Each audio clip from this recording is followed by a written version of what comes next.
Hello guys. Monk one's back once again with a replay for the Patrie. Um, so the Patrie, it's a tier 11 French battleship, similar to um, the one you get from For Steel, which now escapes the Bourgogne, whatever that's called. Yeah, so this ship is similar to that. It's obviously got a lot more HP, but in terms of the gun layout, it's very similar. So what makes the ship special? Well, obviously it's a tier 11, first of all, so you're never going to be up tiered. Secondly, it's got massive firing range. It's got quite a lot of guns, and its penetration is very good. You've got Yamato-esque penetration, I believe. So this ship is it's really strong. The reload is very quick, of 26 seconds, I believe. Obviously, depending on which way you build it as well. And because of the sheer number of guns, you can just unload very quickly in a lot of targets. You also get a speed boost as well. I mean, as you can see, without speed boost, we're doing about 31 knots, which is relatively decent. You can obviously get the extra skills with a captain as well, to give you an extra 10%, I think, speed boost while undetected. So you could probably get this up to about 34, 35 knots without the speed boost. So it's a pretty quick battleship. So what to do in this game is essentially take a central positioning, because this is arms race. I know that the central spawn point will eventually pop up. So and because of my massive range, if I position myself centrally, I can shoot in all directions. And because I spawned on the the right hand side, sorry, I want to get myself somewhere in the middle of the map where I can control the battle a lot more. So the Hanover pops up. We take a shot at him. Unfortunately, somehow, even though we had pretty good dispersion, it doesn't actually land. It takes I haven't played this ship in quite a while actually, so it took me a little while a couple of salvos to really find my sort of aim with it again. But you will see some of the salvos we land, and the ship is just insane, as I'm sure you're already aware. But the DD torps us, so we slow down and turn in. At this point, I'm quite happy with my positioning here, because I've got quite a few targets to shoot at. So I'm quite happy to just sit here. The problem is our Trump and Adalana aren't being massively aggressive, which means that we can't really push too far in. So I'm quite happy to just chill here, reverse, tank a little bit while taking shots. And as you'll see here, I'm shooting the superstructure of the Hanover at 18 kilometers, and it just does. I mean, it's 18k. Like, to be honest, for this ship, that's not actually that much. I've hit 30, 40k with this ship without citadels. If you're within 15 kilometers or anything, and they're giving you a relative broadside, if you land most of your shells, so you've got 3 turrets of 4, so it's 12. So if you land 10, 11 shells, you can easily do massive damage. So at this point, we're kind of just having a bit of a shootout, really. Nobody's really making any massive plays or anything like that. I'm kind of starting to realise that the Hanover eventually, I don't think is going to push. The Missouri's quite far away, and the Zao is just a bit of an annoying target to sort of shoot at, really. But you'll see. So in a minute, I take a shot at the Zao, which I think is probably going to be this salvo here. So he's at 19 kilometers away.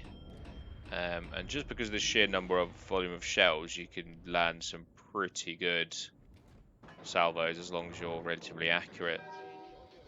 So at this point, I know that the key area appears in 3 minutes, and as you go, we'll land a 12k salvo at sort of 20 kilometers.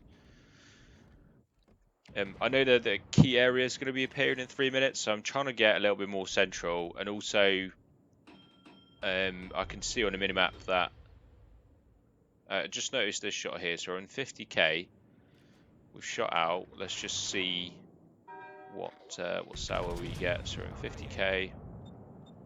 It goes up to 78. So that was a 20 sort of 28k salvo. So as I said, 18k is not a lot. And here I decided just to take the top. To be honest, it's not going to be a massive deal. So we've got plenty of HP. And I wanted to get in the middle a little bit more, so I didn't really want to wait for the torps. On retrospect, maybe you should have played a little bit safe, but it is what it is. But there we go, another sort of 24k salvo, and as I said, this is consistent.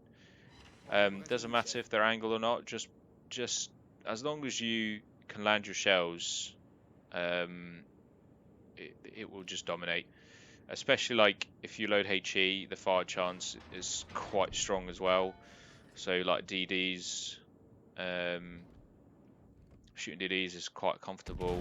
So I think this is probably one of the strongest ships in the game at the moment. It's just ridiculous. And so that I don't play this very often. As you'll see at the end of the video, how many games I've played in it, and I've had it for quite a while. The reason I'm playing it this time round is because I'm trying to farm or grind the Brisbane missions, and I needed free XP. So this is just a quick way of doing a lot of damage quickly and getting a lot of free XP with boosters. So yeah, at this point, just kind of still sailing towards the middle. I know that the Bazan hasn't been spotted in a while, so I'm a little bit wary of that. That's why I'm keeping a little bit tight to the island here. But this shot here, you see, it's just a typical example of what the Patrie does. There you go, 28k salvo at 20 km, delete the Missouri, easy. Doesn't require any massive amount of skill really to aim, but there we go. And actually, this is a mistake here. As you can see, I'm not actually locked onto the Vermont, and I shoot him. I mean, we get quite lucky, and we landed a relatively decent salvo on him. But in retrospect, once again, in hindsight, I should have locked onto him and dropped the salvo. And yeah, so we're staying central. We're sort of sailing towards the other flank now because it's starting to collapse a little bit, and obviously the key area appears in a minute, so I want to contest that. I'm still a little bit concerned about that Spanish destroyer. He's not has been spotted for quite a while, and I have no idea where he is. So, but here we go. Here's the central key area. So I sort of turn in. I want to contest this, but I'm quite happy with my positioning because I'm creating a crossfire from the middle to those guys right in front of me with our Yamato and a Worcester. So I'm quite happy to just sort of chill around here, and that's what we end up doing. So you'll see that I start dropping good salvos on those guys, and we actually end up killing them quite quickly.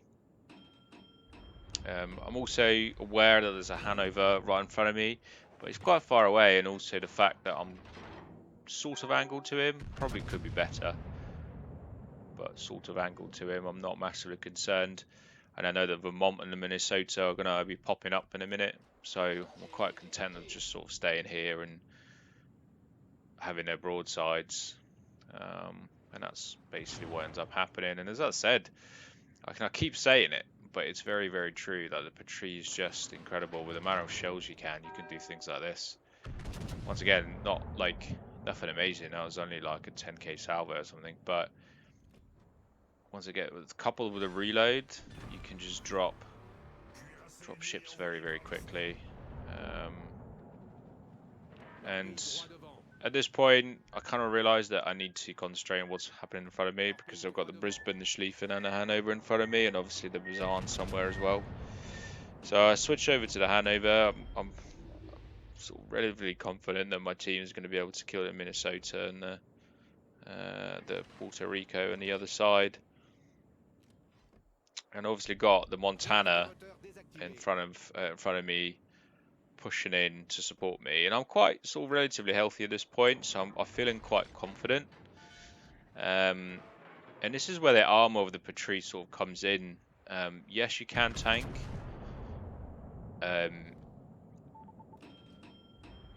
but it's not a Russian or a German battleship, so you haven't got that good of an armor. And as you can see here, essentially, I gotta start to get melted by the Hanover, and then the Schlieffen pushes in as well. And I'm landing pretty good salvos on a Hanover, to be honest with you.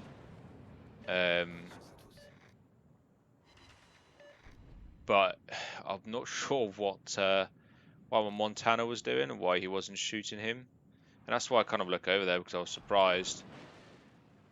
And at this point, I'm starting to lose quite a lot of HP, so I'm a little bit concerned. So I'll pop a heal, and I realise I really need to concentrate on killing this Hanover, because he's just melted me.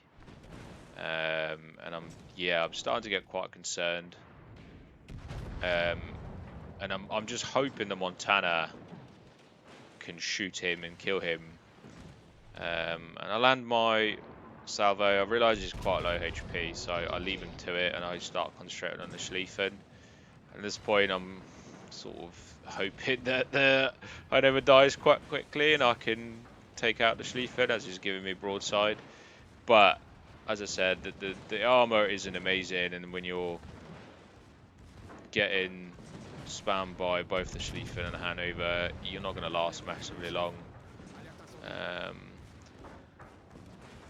So yeah, unfortunately I do go down. As you can see, I was hoping to get this salvo off, but wasn't quite. And so that's 275,000 damage, and that's the end of the game.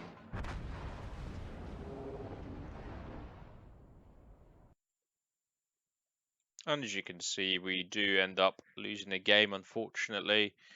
We do make some good credits, just under 1 million, even for a defeat, and obviously tier 11s don't make that much credits anyway. So we did 175,000 damage, which isn't bad, and 18,000 free XP. And then moving on, we've got the breakdown. So we tanked 3 million, just over 3 million damage. And as you can see, the breakdown of the damage we did to the different ships. And finally, I just wanted to go through my average stats for the Patrie. So I played 17 games. As you can see, my victories are horrendous. But my average damage is 181,000. Tanks to 2 million per average. My highest is 301,000. So I think this just highlights how strong this ship is. The average damage of 181,000, and on average, I'm tanking 2 million. I think this is once again just highlights how strong this ship is. Doesn't require a lot of skill, but I hope you enjoyed the video, and I'll see you in the next one.